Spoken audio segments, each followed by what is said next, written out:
aking mga kamag-aral. Ako nga pala si Lara Camille P. Gomez ng 10 Turco at nagmumula sa ikalawang pangkat. Narito tayo ngayon para magkaroon ng debate patungkol sa puso at sa isip. Ang ating debate ay magiging tungkol kung ano nga ba ang mas mahalaga, puso o isip.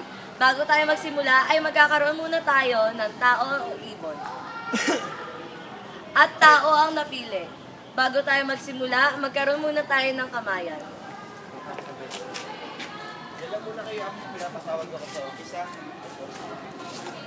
At dahil dito, puso ang magsisimula ng ating debate.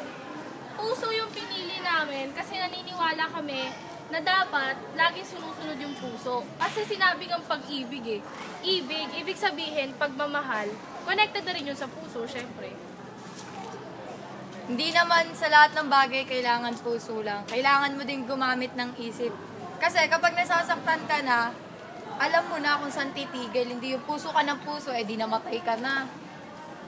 Pakiramdaman din sana natin na nasa paligid natin at wag puro isip ang gamitin natin. Ayon sa aking palagay, mas mataas ang antas ng isip kaysa sa puso. Kaya dapat natin sundin ang isip kaysa sa puso. Kasi, ang puso, pagka tumigil yan, hindi na yan uulit. Pero ang isip, kapag tumigil yan, pwede pa yan gumana.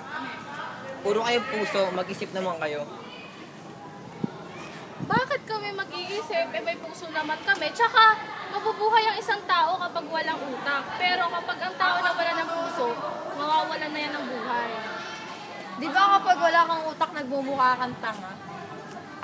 Kapag puso ka na puso, araw-araw ka magmumukhang tanga. Paano kapag pinag-alert ka na ng mga tao sa paligid mo, hindi mo alam kung ano yung gagawin mo, kung puro puso yung isipin mo.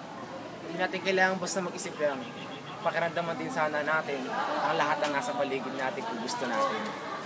Isip ang nag-uutos sa puso para ito'y tumigo. Di ba ang madalas na ginagamit ng Diyos natin ay puso? At dahil dito na nagtatapos ang ating debate patungkol sa puso, isip. Maraming salamat! Happy debate! Budot! Oh, budot!